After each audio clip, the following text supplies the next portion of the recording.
अस्सलामुअलैकुम, welcome to my channel food Patari. सर्दियों का मतलब बहुत कुछ, जैसे मीठी धूप, गाजर का हलवा, अलसी के लड्डू और ढेर सारी फ्रेश सब्जियां। और इन फ्रेश सब्जियों की खास सब्जी मटर। तो आज बनाते हैं मटर से कुछ मज़ेदार सा। तो आज मैं बना रही हूँ मटर और चावलों का बेहतरीन combination, white matar pulao. Recipe start करने से पहले आप इस मटर पुलाव की लुक चेक करें। चावल भी अलग अलग हैं और मटर का कलर भी ख़राब नहीं हुआ। तो चलें अब रेसिपी स्टार्ट करते हैं। बिस्मिल्लाहिर्रहमानिर्रहीम। मज़ेदार से जायकेदार से मटर पुलाव बनाने के लिए मैंने हाफ केजी बासमती चावल लिए हैं। चावलों को अच्छे से साफ़ करके 2 से 3 पानी में इनको धोने के बाद आधे घंटे के लिए भिगो के रख दूँगी। चावलों को भिगोने के बाद अब इसका मसाला तैयार कर लेते हैं। खुशबूदार मसालों में मैंने लिया है 2 बादियान के फूल, 2 दालचीनी के स्टिक्स और 2 ही मैंने ली हैं बड़ी इलायची। इसके साथ ली हैं 4 लौंग, 1 टीस्पून ज़ीरा। इसके साथ मैंने ले लिए हैं 20 से 25 साबुत काली मिर्चें और 2 बड़े साइज़ के ले लिए हैं कड़ी पत्ते। अब कुकिंग स्टार्ट करते हैं। पतीली में पौना कप घी को गर्म करने के बाद मसालों की जो प्लेट हमने तैयार करके रखी थी, उस प्लेट के सारे मसाले हम इस गरम घी में डाल देंगे। घी आपने बहुत तेज़ गरम नहीं करना और साथ ही कड़ी पत्ते को तोड़कर हम इस घी में डाल देंगे। 5 से 7 सेकंड इस मसाले को घी में फ्राई करें और फिर इसमें डाल दें 1 टेबलस्पून लहसुन और अदरक का पेस्ट। लहसुन अदरक के पेस्ट को हम 2 से 3 मिनट हल्का सा फ्राई करेंगे, बहुत ज़्यादा कलर नहीं देना इसको। सर्दी इज इक्वल टू मटर और मटर इज इक्वल टू मटर पुलाव और white matar pulao is equal to जायकेदार पुलाव। जैसे ही लहसुन और अदरक का कच्चापन दूर हुआ तो साथ ही हम डाल देंगे 1 कप फ्रेश से मटर। मटर को हम इन मसालों के साथ हल्का सा फ्राई करेंगे।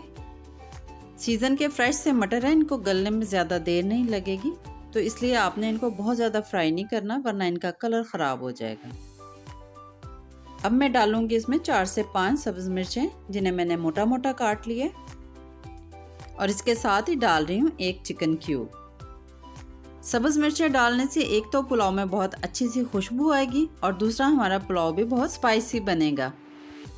पाउडर मसालों में और कोई मसाला नहीं जाएगा, बस इसमें 1.5 चम्मच मैंने नमक डाला है। इस वाइट मटर पुलाव में हमने ना तो प्याज डालना है और ना ही टमाटर। टमाटर की जगह मैं इसमें डाल रही हूँ 1 कप दही। दही डालने से पुलाव भी वाइट बनेगा और इसका टेस्ट भी अच्छा आएगा। ये याद रखें कि जब आप इसमें दही डालें तो फ्लेम को थोड़ा स्लो कर लें, इससे दही फटेगा नहीं। अब दही के पानी को खुश्क करने के लिए इसे 5 से 7 मिनट ढककर पकने दें। मज़ेदार से वाइट मटर पुलाव में आपने चिकन क्यूब ज़रूर डालना है। चिकन क्यूब की जगह आप इसमें चिकन पाउडर भी डाल सकते हैं। जब दही का पानी अच्छे से खुश्क हो जाए और ऑयल इसमें से अलग हो जाए तो अब हम इसमें डाल देंगे चावलों के लिए पानी। चावलों को भिगोने से पहले आपने चावलों को जिस गिलास या कप में मैयर किया है, उसी कप या गिलास का आपने डबल पानी लेना है। उस डबल पानी में से आप आधा कप पानी निकाल दें और बाकी सारा पानी आप इसमें डाल दें। पानी के उबलने के बाद जो कड़ी पत्ते इसमें डाले थे वो भी मैंने निकाल दिए हैं। चावलों को जिस पानी में भिगोया था वो पानी मैंने निकाल दिया और चावलों को इस पानी में डाल दिया। चावलों को पानी में डालने के बाद एक दफ़ा चम्मच अच्छी तरह हिला लें और फिर इसे कवर करके 8 से 10 मिनट पकने के लिए रख दें। दरमियान में आपने एक दफ़ा इसमें चम्मच हिला लेना ताकि चावल आपस में जुड़े ना। सर्दियां हैं तो फिर मटर की कोई ना कोई डिश बनती रहनी चाहिए।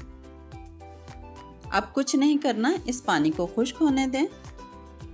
जब सारा पानी खुश्क हो जाए और इसमें बस हल्की सी नमी रह जाएगी तो हम फ्लेम को कर देंगे बहुत ही स्लो और इन चावलों को रख देंगे दम पर। चावलों को दम पर हम रखेंगे 10 मिनट के लिए और उसके बाद फ्लेम को बंद कर देंगे और 5 मिनट इसी तरह दम पे पड़े रहने देंगे। उसके बाद जब हम इसका ढक्कन उतारेंगे तो इसकी स्टीम को हम निकलने देंगे और उसके बाद हम अपने चावलों को चेक करेंगे। लें जी, मज़ेदार से गर्मा गर्म वाइट मटर पुलाव तैयार हो गए हैं। जायकेदार मज़ेदार सा वाइट मटर पुलाव एक दफ़ा मेरे तरीके से बनाकर देखें और पुलाव का मज़ेदार सा जायका जब आपकी ज़ुबान पर आएगा तो आपने फूड पटारी को ज़रूर याद करना है। रेसिपी अगर आपको अच्छी लगी है तो वीडियो को लाइक कर दें और मेरे चैनल फूड पटारी को सब्सक्राइब भी कर लें। इस मटर पुलाव को खाएंगे हम दही की ग्रीन चटनी के साथ। चटनी में मैंने डाल लिया है स्लाइस किया हुआ प्याज और खीरा जिसे मैंने छोटा छोटा काट लिया था।